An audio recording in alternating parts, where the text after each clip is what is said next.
La forte croissance de la population engendre systématiquement des besoins en consommation importants d'énergie, tant pour des énergies fossiles que pour des énergies renouvelables.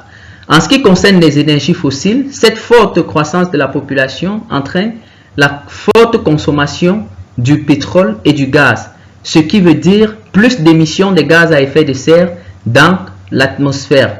Mais dans le même temps, cette forte demande en énergie conduit à l'épuisement des réserves fossiles. Alors, cela pose un problème, celui de la satisfaction de cette forte demande en croissance, mais aussi celui de la préservation de l'environnement. D'où une bonne alternative serait la valorisation des énergies renouvelables à travers l'eau pour l'hydroélectrique, la valorisation des espaces verts pour l'absorption des gaz à effet de serre dans la nature, le solaire pour la production électrique et même l'éolien aussi à travers l'exploitation du vent.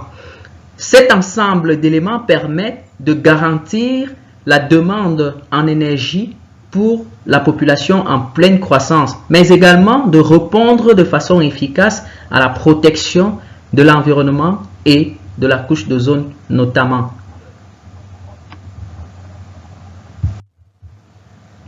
La forte croissance de la population engendre de plus en plus de défis. Les besoins en eau potable ont doublé en Afrique subsaharienne et les populations vivant en ville ont une meilleure accessibilité à l'eau potable que les populations vivant en zone rurale.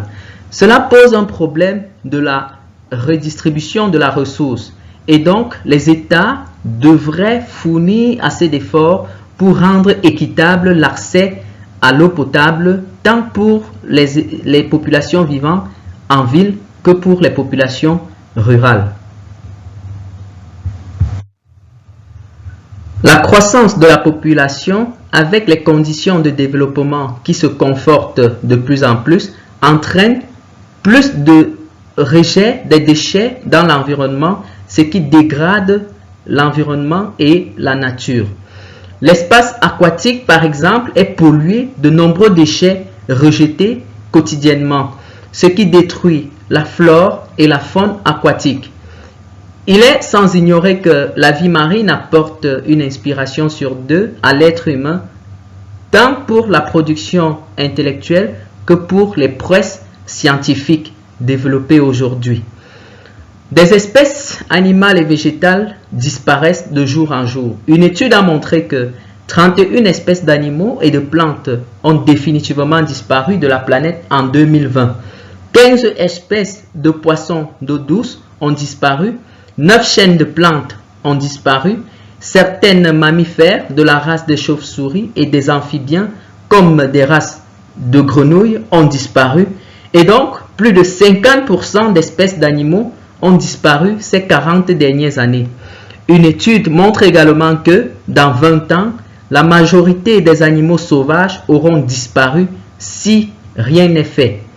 Il est donc temps pour les gouvernements et les États de prendre en considération ces nombreux défis à relever pour les générations à venir. Alors, cet ensemble de défis et des besoins relevés précédemment nous amène à nous poser une question qui est centrale. Comment pourrions-nous satisfaire en termes de besoins les 9,6 milliards d'habitants prévus en 2050 afin d'éviter les problèmes d'inégale accessibilité aux ressources, les problèmes de chômage criards et assurer dans le même temps la protection de la nature et la préservation de l'environnement. Ce questionnement important nous amène à parler d'un nouveau concept, celui du développement durable. Alors, le développement durable, qu'est-ce que c'est? Le développement durable est un développement qui permet aux générations actuelles ou présentes de répondre à leurs besoins sans compromettre les capacités des générations futures à répondre aux leurs. Ceci est une définition formelle donnée par l'ONU dans son rapport Brundtland de 1987.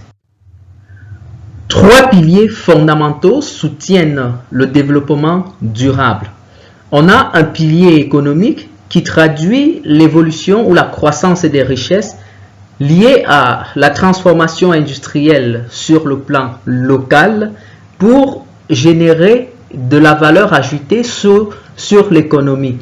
On a le deuxième pilier qui est le pilier social qui œuvre quant à lui pour l'épanouissement des populations. Cela revendique la satisfaction des besoins de base des populations et l'accessibilité à un ensemble de choses qui permettent le bien-être de cette population. Et le troisième pilier, qui est le pilier environnemental, œuvre pour la préservation de l'environnement et la protection de la nature.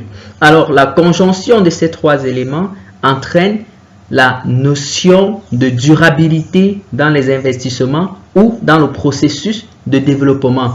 Sans oublier que les États doivent mettre sur pied des institutions fortes qui permettent de veiller effectivement à la conjonction ou à la convergence de ces trois aspects ou de ces trois piliers pour que la notion de durabilité soit respectée dans le processus de développement. À présent, nous allons parler du développement durable en Afrique. Il est important de rappeler un ensemble d'éléments qui caractérisent le contexte des pays africains. Les pays africains sont des pays à faible revenu fiscal ou à très faible revenu fiscal. Ce sont des pays caractérisés par un degré de chômage et de pauvreté accru. Ce sont des pays où les questions de malgouvernance sont prononcées et ce sont des pays où la question de la malnutrition est encore d'actualité. Les pays africains ont une difficulté d'accès à une éducation de qualité.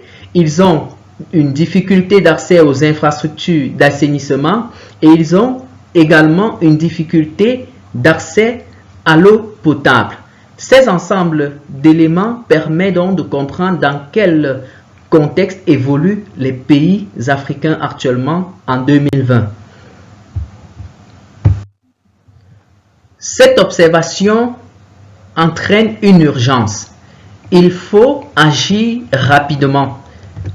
Au regard des trois piliers qui soutiennent le développement durable et vu les maux qui continuent de sévir dans le contexte des pays africains en l'état actuel, il est important de prendre conscience des vrais enjeux du développement durable et de réorienter les efforts vers des économies et des investissements plus durables en Afrique. Mais avant, il est important de rappeler un ensemble d'éléments qui garantissent un investissement qui se veut durable. Un investissement est donc dit durable lorsqu'il assure et garantit sans exception et de façon concomitante les trois dimensions clés d'un développement durable. Il s'agit de la dimension économique, de la dimension sociale et de la dimension environnementale. Très important, il faut le noter pour pouvoir jauger de la durabilité d'un investissement ou bien de la durabilité du développement.